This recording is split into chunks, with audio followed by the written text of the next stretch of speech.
Compete level 10. That's what Boston was all about. Happy 15th anniversary to 98.5 The Sports Hub, my old home, which I helped launch on August 13th, 2009. Here's my behind-the-scenes story of working at the Hub. But before we get there, remember to subscribe to the channel. If you're new to the channel, become one with the channel.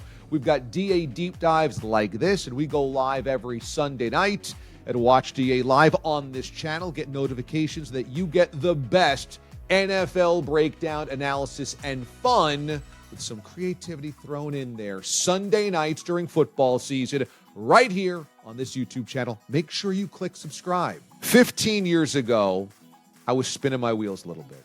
My career had begun in Fort Myers, Florida in 2002. From there, I had felt like I was gaining steam every step of the way, producing updates, running the board. I was only there as a full-time host for about 6 months before I got the call to Kansas City to become the night show host in KC. So I was clicking upward, and I went to a major market with 2 professional sports teams, and then after a year there, was named the morning show host, and I did morning drive in Kansas City for about 4 years. And my time in KC was amazing. But the time had come to an end. Management there wanted to change some of the stuff in the lineup. That was my opportunity to head somewhere else. And I got a job in Miami at 560 WQAM, the flagship home of the Dolphins. At that point, I was the evening show host in Miami. And while I think their intentions were good, it never quite worked. I felt like going from a hotbed, crazy, passionate sports town like Kansas City to Miami. The Dolphins weren't that good. They were coming off a 1-15 season. The Hurricanes weren't that good. The Marlins, everybody didn't care about. The Heat weren't that good. The Panthers were a disaster. So I went from this feverish sports market to one that was pretty apathetic and had a lot of bad sports teams. At night, when I was on the air, 6 until 9, they powered down the AM signal. And so, no lie, if you were listening anywhere in South Florida after the sun went down, you didn't hear me. You heard 560 AM from Havana, Cuba. I'm not joking. My show was drowned out. It was government-run radio in Cuba over top of me. So my ratings were in the tank. It felt like nobody quite cared. And management at that point actually fired me. They didn't really fire me due to performance. I'd gotten the job in November of 07, December of 07. I began in January 08. Well, in 2008, the housing market crashed. And so by the end of that year, they had pulled the plug on a lot of staffing at 560. And one of the things they pulled the plug on was the night show being a salaried position. So at that point in time, I had a choice. Do I just walk away and try to find a new job somewhere else and remain salaried with insurance and benefits? Or do I try to get creative? In this industry, the best time to get a job is when you have a job. And I knew that I'd be damaged goods potentially, even though it wasn't my fault if I was unemployed. I'd be desperate. I said, is it just going to be network radio? They said, no, we'll have a local host, but it's going to be part-time guys, shift-based, $100 a shift. I said, let me do it. The GM, Joe Bell at the time, looked at me and said, you'd be willing to do that? I said, yeah. He said, all right. Basically, he got to keep his full-time radio host and do it at a fraction of the cost. I ended up working 6 days a week down there to make ends meet, putting together basically a freelance salary. And I had to go to my landlord at one point and say, I just lost my job. I'm making a fraction of what I was. Can you knock down rent? And he actually did it. So starting in January 2009, I was looking elsewhere. I was wondering, where else can I go? But I kept doing the show down in Miami, trying to put my energy positively into the show. I said, the best way I can land somewhere else is by doing the very best show I can every single night and trying to enjoy the things that I can enjoy around here, which is the beach, the sun, the pool, the Latin food. During my time in Kansas City and my time in Miami, I'd been doing fill-in work in New York, my hometown, on WFAN, the first original all-sports talk radio station, on summer breaks, on summer vacations, on holidays, staying with my family, just doing overnight shifts, nighttime shifts. That was part of the CBS radio family. Well, CBS Radio in the summer of 2009 decided to get out of the AM talk world and shift sports talk stations that they had or launch new sports talk stations on FM signals. They took a lot of their FM music stations because they saw the writing on the wall with music radio. Streaming was coming. On demand was coming. iTunes had already hit. And you saw all of these CBS radio stations across the country populate in the summer of 2009. Dallas, 105.3. Pittsburgh, 93.7. Cleveland, 92.3. D.C., 106.7. Baltimore, 105.7. Atlanta, 92.9. All of these were music FM signals that CBS Radio said, we are betting on sports talk. We think sports talk on FM will work and we can monetize. And in Boston, WEEI had been the standard bearer, had been the flagship, had been the WFAN of New England for years. Dominant, a bully in the market, ratings bonanza. CBS Radio said, we think we can challenge them. We've got the Bruins' rights. We've got the Patriots' rights. We're going to consolidate them and put them on one FM signal, 98.5. And they built out a lineup with Boston mainstays. The morning show was two guys from FM radio, Toucher and Rich. Non-traditional sports guys, but really funny, really creative music guys that they thought could translate over to sports. Middays, Scott Zolak, former Patriots quarterback and color analyst on their radio broadcasts, and TV and radio personality Gary Tangway from Boston. Afternoons, Mike Felger and Tony Maserati, former sports writers turned radio talk show hosts. And evenings, moi. They took a shot on an out-of-towner. When they first offered me this job, I said, you sure? Me, a New Yorker, could work in Boston? And they said, yeah, we know your stuff in Kansas City. We've heard your stuff in New York. We know what you did in Miami. We think you got this. And as soon as I heard they had support in me, I said, let's do it. You know, I'd visited Boston a million times. I was up there basically every semester for about 8 years straight because my cousin was up there for 4 years at BU. And then following that, my brother was up there for 4 years at Emerson. And I love that region of the country. I love New England. I love the history. I love the ocean. I love all that stuff about New England. And I like that it's crusty because I'm ultimately a Northeasterner and I loved the passion of sports in Boston. Could you imagine going from Miami, where I felt like nobody cared, to Boston, where everybody cared? That summer, I said, if I'm going to start something fresh, start something new, it has to be completely new. I have to really reinvent this thing. Because in Miami, again, it felt like I was spinning my wheels. The only thing was they needed the turnaround quickly. I got this job on a Wednesday. They were launching 98.5, the Sports Hub, the following week on a Thursday. I had to quit my job in Miami and move all my stuff up to Boston and be on the air in 8 days. That was a Wednesday. The next day on Thursday, I went into work and I said, I'm out of here. I got a job up in Boston.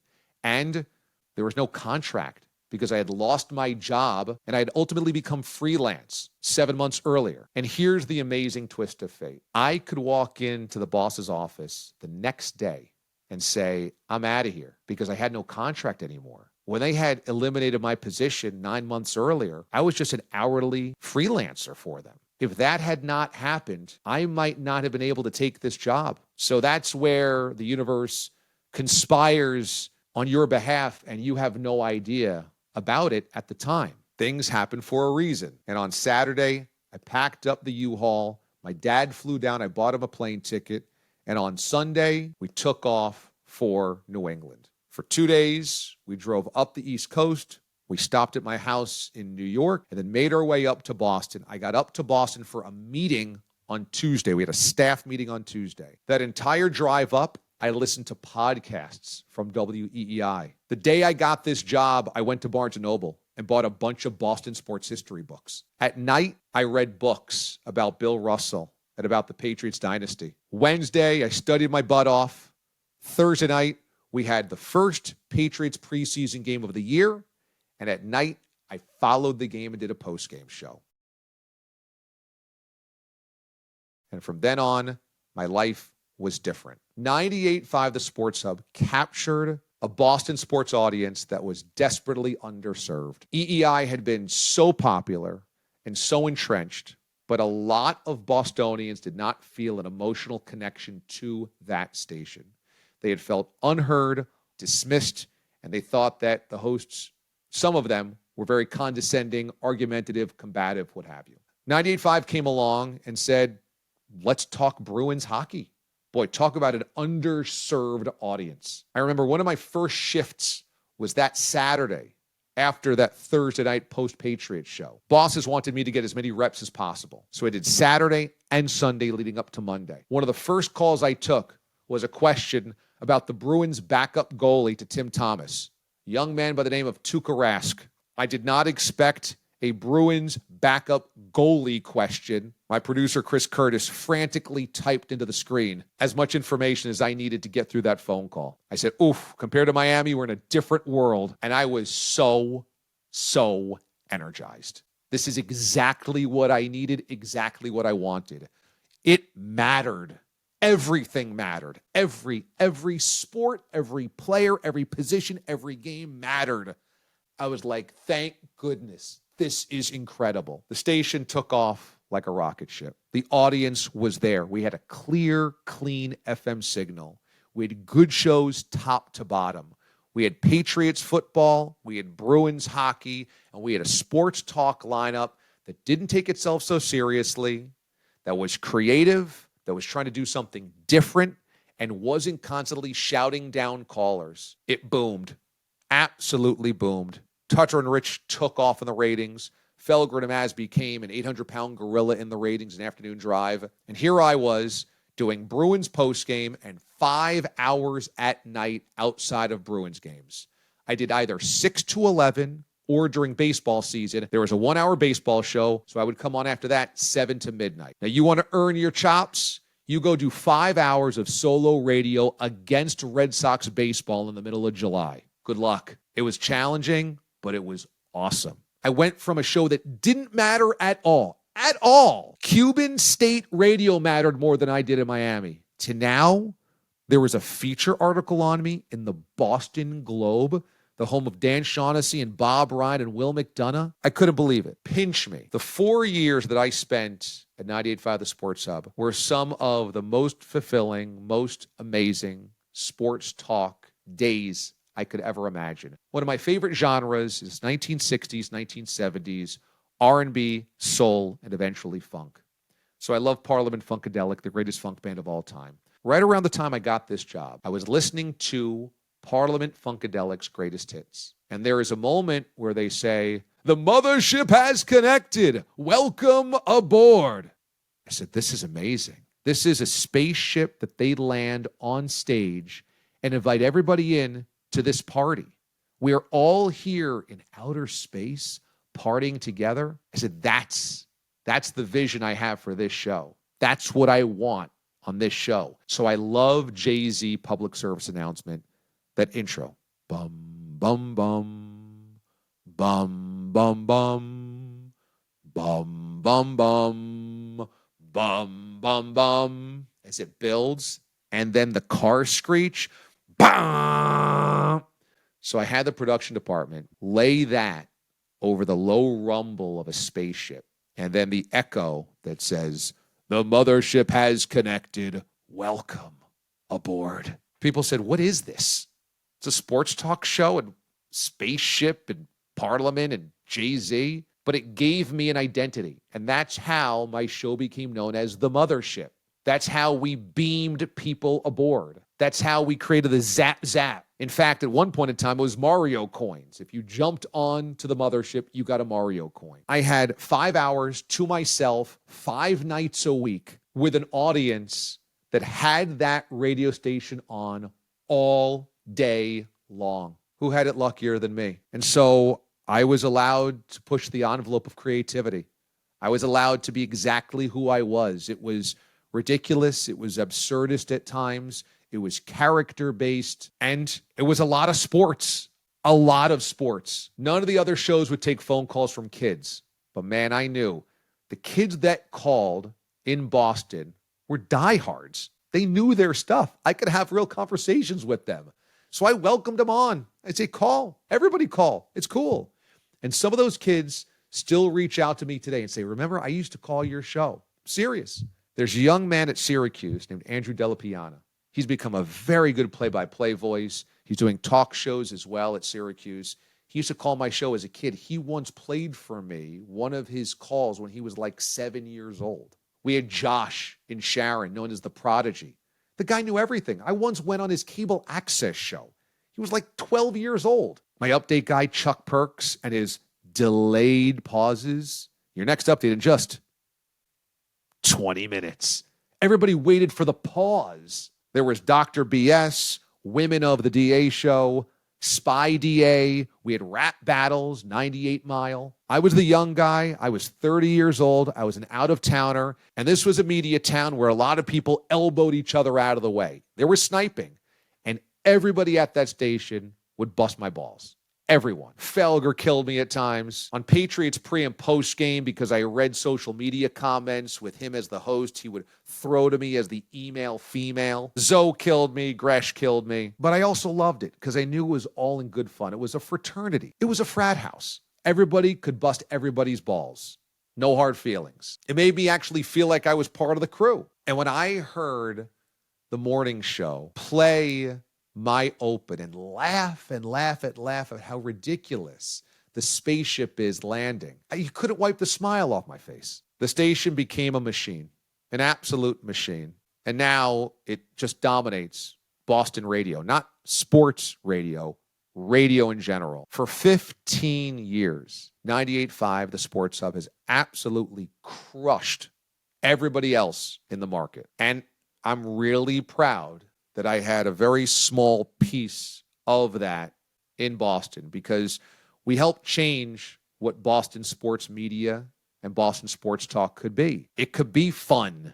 It could be funny. It could be innovative. It could be self-deprecating. It could include Bruins talk. And the night that the Boston Bruins won the Stanley Cup in June of 2011 is still my single favorite day on the radio. Because leading up to Game 7 during that finals run, I was Bruins postgame. I would come on after Bruins games, do about a half hour, 40-minute postgame show with Dave Gosher, now the play-by-play voice of the Golden Knights, and Bob Beers, who's still with the Bruins. Talk to them, break it down, play some highlights, take phone calls, and then fold into my normal show until 11 or 12 at night. And leading up to Game 7 during that series, I said to my boss, program director Mike Thomas, who's still one of the best PDs I've ever had, I said, what if I come on after the Bruins win the Stanley Cup and do an extended postgame show?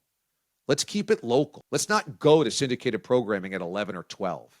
He said, okay, that's a great idea. How late you want to go? This sounds crazy, but should we take it to TNR at 6 because you want to stay up all night? I said, yeah, I want to stay up all night. He goes, okay, you got it. I was at TD Garden when the Bruins won the Cup. I did post-game right after the Bruins win the Cup from the Garden. I watched the final seconds tick off. I watched the Cup come out, and then we tossed to the ceremony on the ice.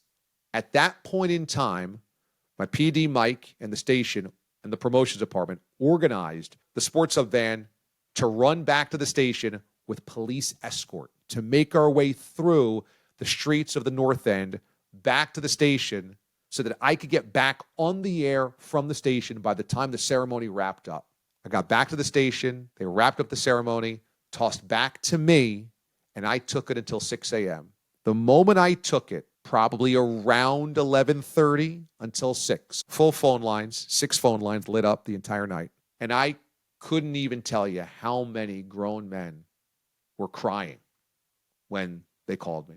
It was elation and joy and surprise and shock. And, oh, my God, I'm not used to this because the Bruins are always the 4th team in town and they never win anything. And what is happening right now? To be part of that, to share that with those listeners was one of the most amazing moments of my career and something I'm forever grateful for, that I was invited into their homes, your homes, for that night for Bruins fans everywhere. In the fall of 2012, CBS Radio decided to launch a national network, CBS Sports Radio, which would begin in January 2013. They had first asked my boss, Mike Thomas, if they could talk to me.